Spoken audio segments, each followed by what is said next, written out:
Hello everyone. Today we discuss a second topic of this chapter, magnetic effect of electric current, and this topic is the Biot-Savart law. Okay. अभी तक हमने first chapter में first जो lecture था उस first lecture में हमने देखा था कि मैग्नेटिक फील्ड किधर फ्लो कर रहा था, सॉरी इलेक्ट्रिक करंट फ्लो कर रहा था साउथ टू नॉर्थ। तो इसमें मैग्नेटिक जो फील्ड का डायरेक्शन था उसके हिसाब से मैग्नेटिक नीडल डिफ्लेक्ट हुआ था एक बार वेस्ट डायरेक्शन में, और जब करंट के पोलैरिटी को हमने चेंज किया था, जब नॉर्थ टू साउथ किया था, मतलब current north to south flow कर रहा था, तो वही मैग्नेटिक नीडल किधर डिफ्लेक्ट किया था, वो मैग्नेटिक नीडल डिफ्लेक्ट किया था ईस्ट डायरेक्शन में। मैंने मैग्नेटिक नीडल के डिफ्लेक्शन के हिसाब से तो डायरेक्शन फाइंड कर लिया। अब बात आई यहाँ पे किस चीज़ के लिए कि उस मैग्नेटिक फील्ड का मैग्नीट्यूड कितना होगा, उस मैग्नीट्यूड को फाइंड करने की। तो मैग्नेटिक फील्ड के मैग्नीट्यूड को फाइंड करने के लिए हमारे पास आते हैं बायो-सेवर्ट, और बायो-सेवर्ट ये दो लोग थे। इन दोनों लोगों ने मिलकर मैग्नेटिक फील्ड के मैग्नीट्यूड को बताया, एक्सपेरिमेंटल प्रूफ दिया। और क्या इन्होंने बताया, बोला कि अगर हमारे पास कोई करंट कैरिंग कंडक्टर है, सपोज दैट ये करंट कैरिंग कंडक्टर जिसका लेंथ L लिया और उसमें करंट कोई I फ्लो कर रहा है और किसी पर्टिकुलर P पॉइंट पे हमें मैग्नेटिक फील्ड चाहिए, तो मैग्नेटिक फील्ड का डायरेक्शन आप बता सकते हैं इस पॉइंट पे। मैग्नेटिक फील्ड के डायरेक्शन को बताने के लिए आप स्नो रूल यूज कर सकते हैं, और साथ साथ में एक अल्टरनेट मेथड जिसको राइट हैंड थंब रूल बोला गया। तो राइट हैंड थंब रूल क्या कहता है कि अगर आप अपने राइट हैंड के थंब को करंट के डायरेक्शन में प्लेस करें और जिस पॉइंट पे मैग्नेटिक फील्ड निकालना है उस मैग्नेटिक फील्ड उस पॉइंट पे हम उस अपने फिंगर्स को क्या करेंगे, राइट हैंड के फिंगर्स को कर्ल करेंगे। करंट के डायरेक्शन में हम क्या रखेंगे, करंट के डायरेक्शन में हम अपना थंब रखेंगे और फिंगर्स को कर्ल करेंगे जहाँ पे मैग्नेटिक फील्ड को फाइंड आउट करना है। तो मैग्नेटिक फील्ड को फाइंड आउट करना है P पॉइंट पे, तो हम P पॉइंट पे क्या करेंगे, अपने फिंगर को कर्ल करेंगे। जैसे हम फिंगर को कर्ल करेंगे तो देखेंगे इस P पॉइंट पे मैग्नेटिक फील्ड किधर आ रहा है, इनसाइड आ रहा है। मतलब this point magnetic field inwards the board, मतलब इस बोर्ड के अंदर जाते हुए मैग्नेटिक फील्ड हमें दिखाई देगी।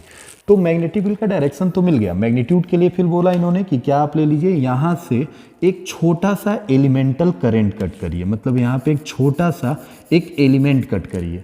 इस एलिमेंट में देखिए कि इसकी लेंथ कितनी है, तो इन्होंने बोला इसकी लेंथ को dl ले लीजिए, और इसमें करंट कितना फ्लो कर रहा है, I।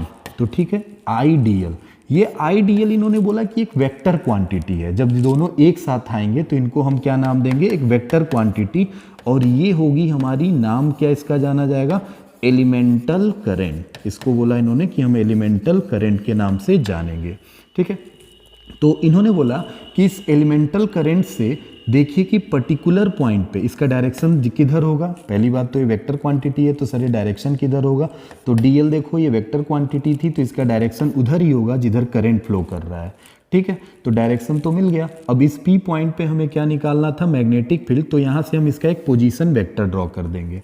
अब पोजीशन वेक्टर के अकॉर्डिंग देखें तो डिस्टेंस कितना होगा, तो r होगा हमारे पास ये डिस्टेंस। अब इस कंडक्टर से ये पोजीशन वेक्टर कितने डिग्री का एंगल बना रहा है, तो इन्होंने बोला थीटा एंगल बना रहा है। इन्हीं सारी चीज़ों को लेके इन्होंने एक्सपेरिमेंटल जब प्रूव किया तो देखा कि यहाँ पे मिलने वाला इस छोटे से एलिमेंटल करंट की वजह से जो मैग्नेटिक फील्ड थी किन किन बातों पे डिपेंड की।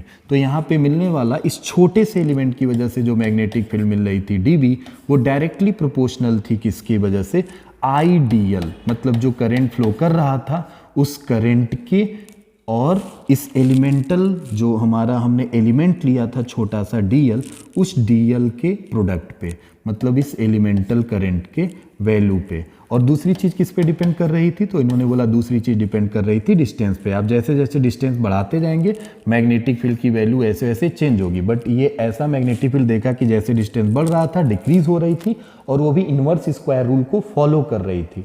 तो इनवर्स स्क्वायर रूल को फॉलो कर रही थी तो इसका मतलब 1/r² के ये प्रोपोर्शनल होगी। इसी तरह इन्होंने बोला कि एंगल को देखें तो एंगल में देखा इन्होंने साइन थीटा के डायरेक्टली प्रोपोर्शनल थी, तो इन्होंने डायरेक्टली प्रोपोर्शनल कर दिया किसके साथ, साइन थीटा के, तो प्रोपोर्शनलिटी साइन लगा दिया। अब इन तीनों इक्वेशंस को जब कंबाइन किया तो वही मैग्नेटिक फील्ड किसके इक्वल हो गई, IdL साइन थीटा अपॉन में r²। इसके इक्वल दिखाई दी। प्रोपोर्शनलिटी साइन अब हटाने की बारी थी।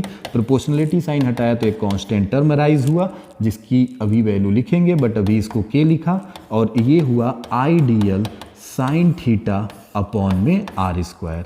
ये बना magnetic field at the point P point पे मैग्नेटिक फील्ड। बात आई के, तो के को देखा कि के जो है एक कांस्टेंट टर्म है और ये डिपेंड करता है मीडियम पे, तो इन्होंने इस के को नया नाम दिया और इस के की वैल्यू को लिखा म्यू नॉट अपॉन में 4 पाई। म्यू नॉट अपॉन 4 पाई में म्यू नॉट क्या नाम दिया गया इसको नाम दिया गया परमीबिलिटी। ठीक है, ये क्या कहलाया? परमीबिलिटी। मतलब किसी मीडियम की एक तरह से कह सकते हो किसी मीडियम की क्या है? कांस्टेंट है। जैसे जैसे मीडियम इसमें चेंज होगा, जैसे कंडक्टर के बीच में तुमने मीडियम रखा है, एयर है, तो म्यू नॉट लोगे, एयर के अलावा कुछ और रख दिया तो वो वैल्यू चेंज हो जाएगी। अभी म्यू नॉट रखा है, इसका मतलब यहाँ पे क्या रखा है हमने? फ्री स्पेस रखा है। फ्री स्पेस या क्या रखा है? एयर रखा है। इस केस में मैग्नेटिक फील्ड जो थी हमारी वो मिली ये, और उसमें के की वैल्यू म्यू नॉट अपॉन 4 पाई थी। फिर इन्होंने बोला कि इस म्यू नॉट अपॉन 4 पाई की वैल्यू जो है वो होती है 10⁻⁻⁷। और यूनिट, अगर बारी आई यूनिट निकालने की, तो यूनिट हम इजीली निकाल सकते हैं। देखो इस dB की वैल्यू में तुम सिंपली k की जो वैल्यू थी उस वैल्यू को उठा के पहले पुट करो, तो कितना हो जाएगा? dB is equal to mu naught upon कितना हो जाएगा भाई? 4 pi I dl sine theta upon में कितना हो जाएगा? R square. यहाँ से म्यू नॉट अपॉन 4 पाई को छोड़ दो, बाकी सारी वैल्यू उठा के इधर भेज दो, तो dB अपॉन आर स्क्वायर इधर आ गया, आइडियल साइन थीटा नीचे आ गया, आइडियल साइन थीटा नीचे आ गया, और एक किसकी वैल्यू मिली? म्यू नॉट अपॉन 4 पाई की। इसी की यूनिट निकालनी है, तो इन सारी यूनिटों को उठा के पुट कर दीजिए। dB is the magnetic field, then magnetic field की यूनिट होती है कितनी? टेस्ला। आर डिस्टेंस था, तो डिस्टेंस की यूनिट कितनी होती है? Metre square. Then tesla metre square upon current नीचे कितना हो गया? आई, तो आई के लिए एम्पियर, और डीएल के लिए कितना हो गया? मीटर। और साइन थीटा की कोई यूनिट नहीं है, मीटर से 1 मीटर कट जाएगा, आंसर आ जाएगा हमारे पास कितना? टेस्ला मीटर पर एम्पियर। और यही यूनिट हुई इसकी 10⁻⁻⁷ टेस्ला मीटर पर एम्पियर, सॉरी टेस्ला मीटर पर एम्पियर। ये यूनिट कहलाई किसकी? के की, जिसकी वैल्यू कितनी थी? 10⁻⁻⁷ टेस्ला मीटर पर एम्पियर। क्लियर है इतनी बात? अब यहाँ से म्यू नॉट की वैल्यू भी अगर हमसे पूछ ले कोई, तो म्यू नॉट की वैल्यू निकालेंगे तो 4 पाई को सिंपली यहाँ मल्टीप्लाई कर देंगे, 4 पाई इंटू 10⁻⁷, और इसकी भी यूनिट होगी टेस्ला मीटर पर एम्पियर, बिकॉज 4 पाई तो हमारा क्या था? कांस्टेंट था, तो 10⁻⁷, 4 पाई इंटू 10⁻⁷ हो गया। क्लियर है इतनी बात? तो इतनी चीज़ें हमारी बात यहाँ पे पता चल गई, जबकि हमें पता था कि मैग्नेटिक फील्ड जो होती है, ये मैग्नेटिक फील्ड अगर हम ध्यान से देखें तो इस प्लेन से, मतलब इस बोर्ड से परपेंडिकुलर कहीं अंदर की तरफ दिखाई दी।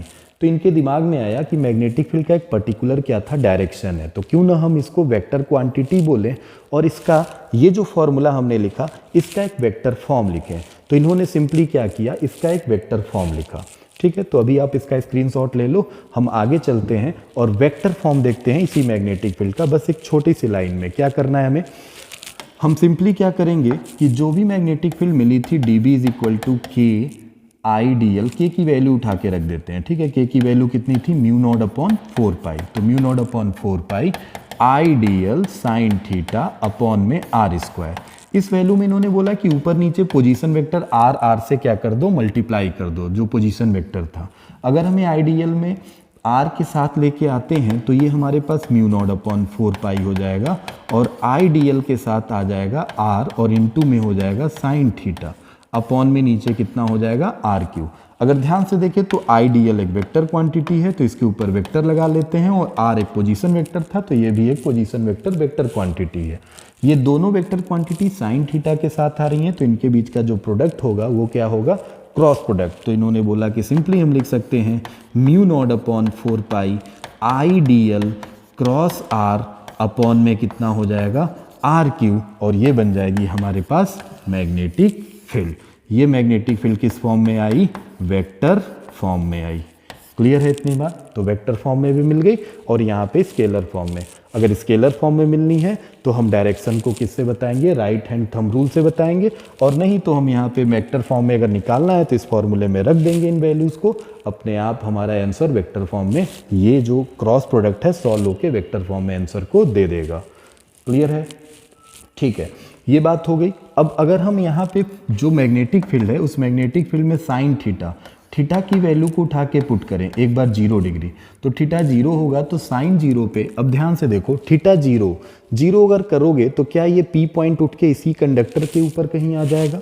बिकॉज यही थीटा है, इस थीटा को हम धीरे धीरे घुमा के यहाँ ला देंगे, तो थीटा 0 हुआ तो इसका मतलब P पॉइंट यहाँ आ गया। इस केस में तुम वैल्यू को 0 पुट करोगे तो ये पूरी वैल्यू साइन 0 में क्या हो जाएगी? 0, तो ये पूरा dV मैग्नेटिक फील्ड कितना हो जाएगा? 0।